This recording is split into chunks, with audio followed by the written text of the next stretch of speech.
Министерският съвет предлага на Великото народно събрание за председател на Българската народна банка да бъде избран господин професор Тодор Вълчев. Отдавна и достатъчно познавам професор Тодор Вълчев като един изтъкнат учен икономист в нашата страна, високо квалифициран и компетентен по проблемите, които са предмет на дейността на нашата банка, и неговото избиране на този пост би правило чест на банката, на страната и на нашия парламент.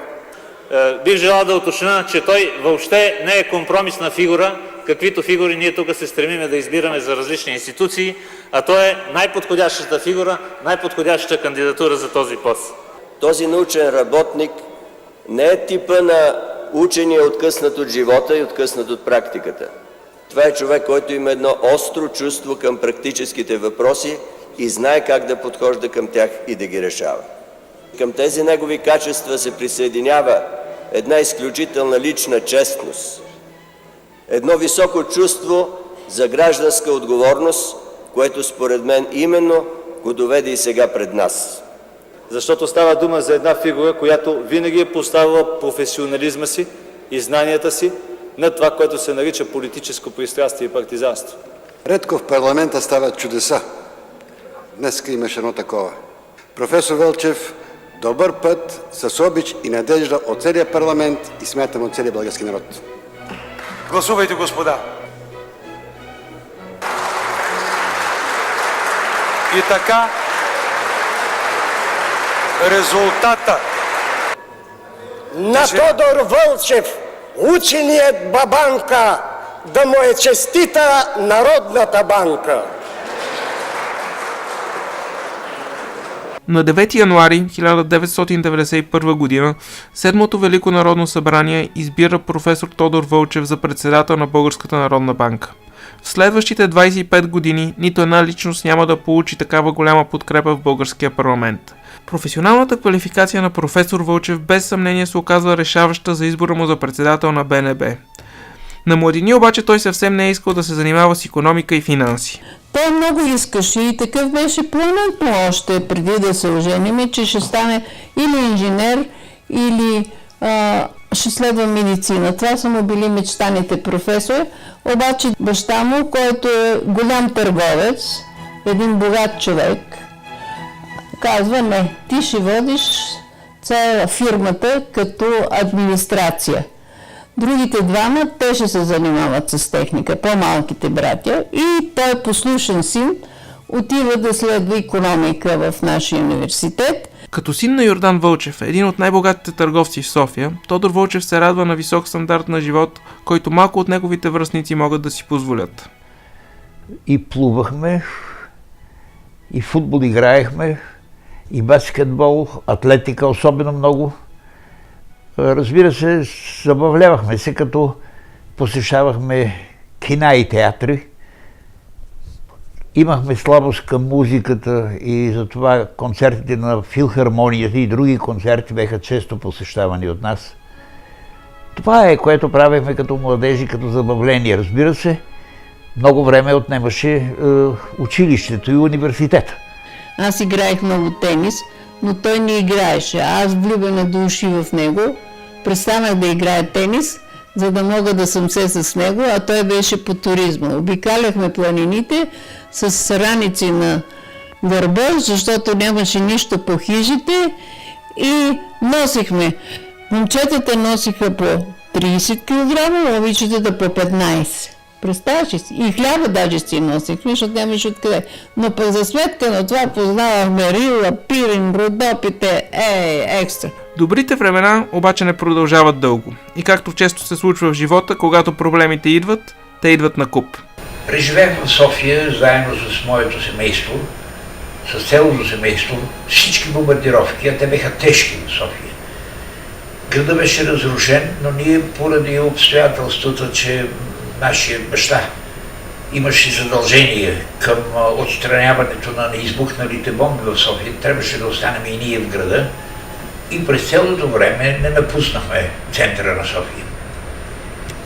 На фронта не бех въвлечен в особено тежки сражения, но имаше 2-3 по-опасни случаи, които са неизбежни, разбира се, във време на война.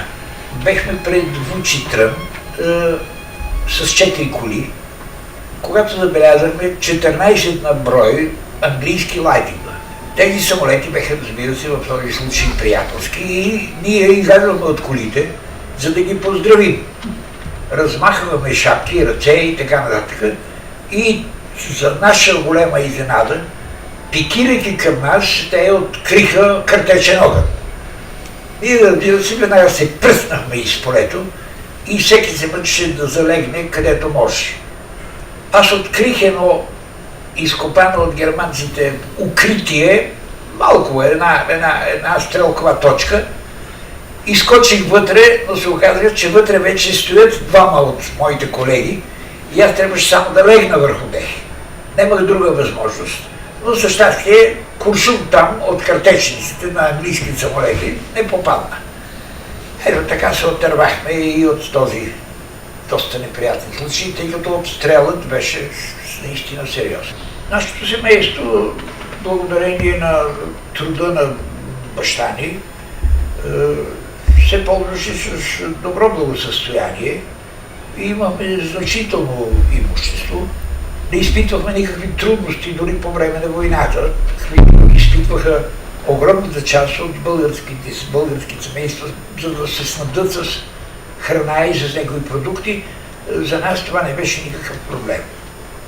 Но когато дойде новата власт и се установи комунистическият режим, тогава дойдоха за нас неприятните моменти, защото по много закони, по закона за паричната обмена, по закона за национализацията на частните индустриални и минни предприятия, по закона за отчуждаването на едрата градска собственост, цялото това имущество изведнъж се оказва в ръцете на държавата и нашите възможности беха силно ограничени. Силно ограничени, но не до край ограничени.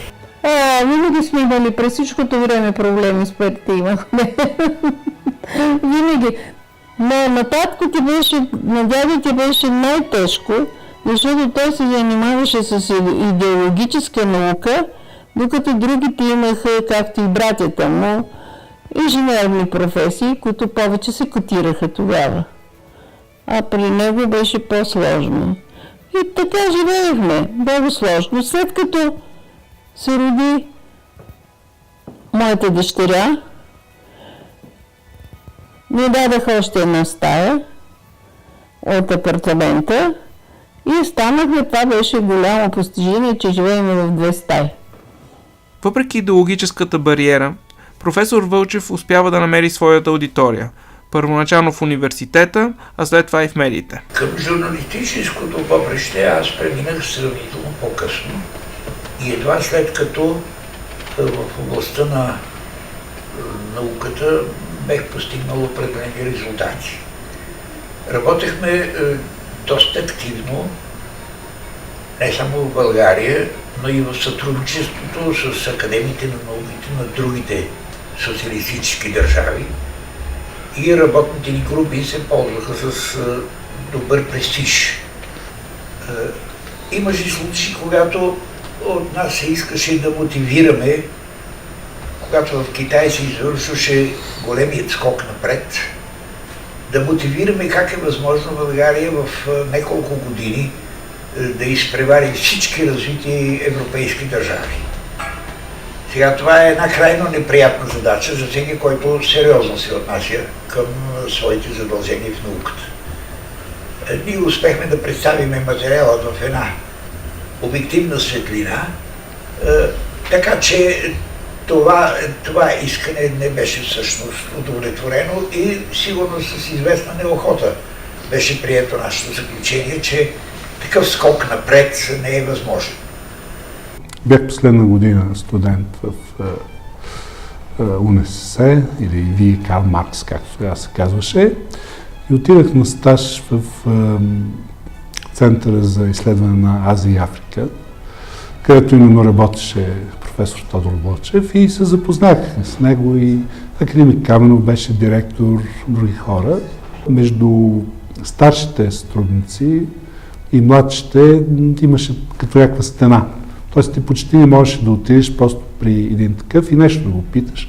А при професор Вълчев беше точно обратно. Това ме порази. Тогава помогна да се адаптирам към работа с института, защото той по всякакъв начин ме подкрепя, даваше ми информация и най-вече се държеше съвсем приятелски. Това беше невероятно. Просто е трудно да се опише.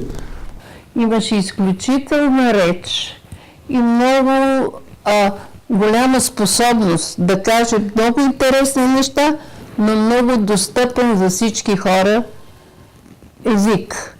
И затова беше известен и сред интелектуалците, и сред обикновените хора. И в цяла България беше много известен. Така, така да се каже, зад кадър, да пропусне нещо, което иначе не можеше да се каже или да се пише. Най-неочаквано в края на 80-те години комунистическата система рухва и Тодор Вълчев се оказва един от малкото макроикономисти у нас. Избирането му за председател на БНБ е върхът в неговата професионална кариера. Проблемите, пред които се изправя обаче, са без аналог в историята на България. Предложенията, които направиха Чавдар Кюранов, Стефан Стоилов, Иван Косов и Венци Димитров, ме убедиха да приема тази доста тежка задача. Трябваше Централната банка да се преустрои по начинът, по който функционират централните банки в пазарните икономики. И ние постигнахме тази задача. Може да се счита за успех това, че банковата система постепенно се преустрои, че държавните банки не бяха разграбени, така както беше разграбена индустрията и в процеса на приватизацията. Това може да се отчете като успех. Главният недостатък беше, че нашата антиинфлационна политика не даде резултат. Но тя не даде резултат, защото през целият 5-годишен период различни правителства управляваха. Не може едно правителство, което управлява само една година, да следва една дългосрочна, по-дългосрочна стратегическа линия. Когато инфлацията е галопираща, никоя централна банка, вероятно и Федералния резерв, не може да направи това. Значи банката може да влияе в малки мащаби на процесите. Сега, управителят на Централната банка трябва естествено да комуникира, ако не ежедневно, всяка седмица, с представителите на правителството. Особено лесно се работеше с Димитър Попов. Любен Беров също беше много кооперативно настроен и дори присъстваше по някой път на заседание на на управителния съвет на Централната банка. Присъстваше без да се опитва да влияе на решенията, които ние взимаме. Успешно се развиваше и сътрудничеството с Филип Димитров. Трудно се уредиха отношенията с Жан Виденов, който по внушение или поради подозрение, които имаше към Централната банка, в продължение на почти половин година не искаше да разговаря с нас. Но тези неща се отстраниха, когато веднъж на заседание на Министерския съвет, аз в присъствието на другите министри казах на Жан Виденов, че той може да слуша своите министри, но Централната банка има важни функции в държавата и по проблеми, които се отнасят до паричната политика и до кредита, би трябвало да изслушва и нас. Така нещата постепенно и с Жан Виденов се нормализираха, макар че с него по-трудно се работеше. Каква е ролята на Тодор Вълчев в тази криза? Освен раздаването на лицензии, имаше една система... Правеше каквото му кажат. Послушна мъша беше. На кого? На икономистите около Луканов. Те повечето са ми колеги, външни търговци, които много разчитат на активния оборот във външната търговия, на чуждите инвестиции. Но всички тия надежди се оказаха съвсем напразни. Такава политика може да доведе до успех, но шанса за това е 1 на 1000. Цялата политика на Виденов водеше до това. При Фактически неговата политика е антифинансова. Той имаше елементи такива в политиката, които бяха антипазарни. Те бяха безумни. Значи това са елементи, които се прилагали при военния комунизъм, когато болшевиките взимат властта в Русия. Ако това го е казал, аз се очудвам просто. Това означава, че и той ли е забравил нещо или не може да анализира това, което е станало. Имахме трудности и с Иван Костов. С Иван Костов, който беше финансов министър. Работихме общо взето добре и в разбирателство, защото преследвахме една и съща цел. Трябваше Централната банка, чието минимални резерви беха изчерпани до нула по времето на Андрей Луканов. Трябваше резервите да се увеличат по пътя на сключване главно на заеми с Международния валутен фонд и чрез залози на наши активи. Иван Костов приемаше нашата политика, но имахме един-два случаи, в които след като сме постигнали споразумение един ден, на другия ден той излизаше в атака срещу Централната банка, не се съгласяваше с нашите предложения. Това, разбира се, създаваше търкания. Банкок, като бяхме, имаше българско посолство, но с 3 чиновници. Посланника, жена му и още един-двама. Имаше само една кола. И колата беха дали на Костов, той да си служи с нея. И сутрин, като тръгваше, никога не се обаждаше, стаите не беха едно до друго, никога не се обаждаше на Тодор да го заведе до конгресната зала. И Тодор трябваше да чака автобуса, за да може да отиде. И това ми направи много силно впечатление. Какво беше това големеене? Първо, може би той по ранг е по-голям от един банкер, но пък съпруга ми беше много по-възрастен от него. Едно уважение към по-възрастния човек трябваше да прояви. На 24 януари 1996 г. мандатът на Тодор Вълчев като председател на БНБ изтича и той отказва да се кандидатира за нов. Като основна причина той посочва напредналата си възраст. За негово щастие това се случва само година преди общественото недоволство да помете правителството на Жан Виденов по време на така наречената Виденова зима. Сега професор Вълчев е на път да отпразнува една още по-голяма годишнина.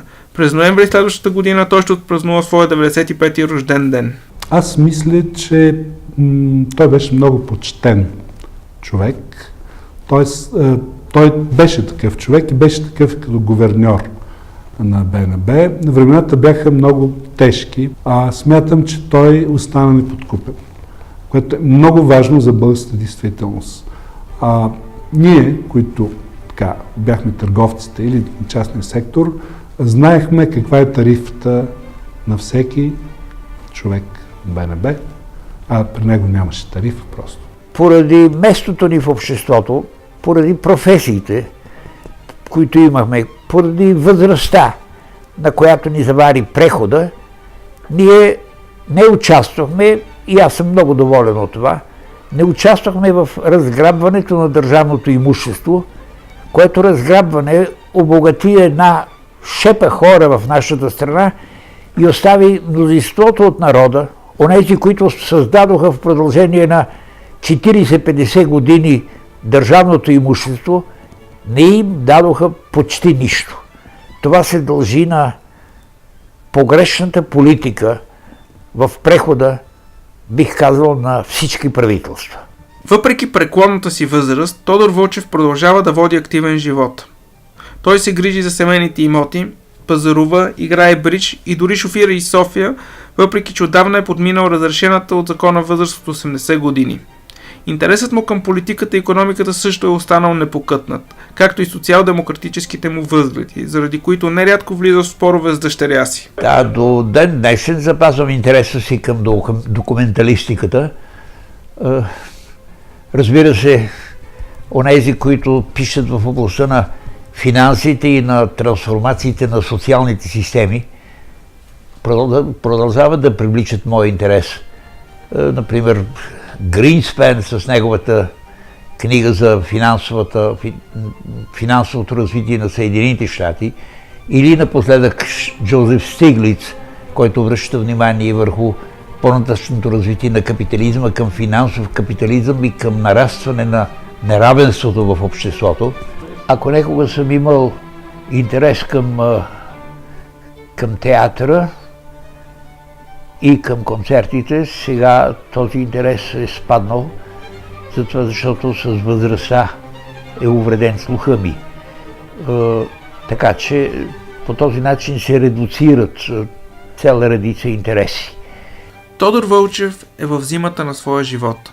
Той едва ли ще види тази България, за която е мечтал. Със сигурност обаче може да разчита на любовта на цялото си семейство, което се състои от деца, внуци и дори правнуци. И в тази връзка трябва да зададем един последен въпрос. Тайната на 70 годишния брак е любов и търпение. Това е. Най-важното е да се казва най-често да или съгласен съм.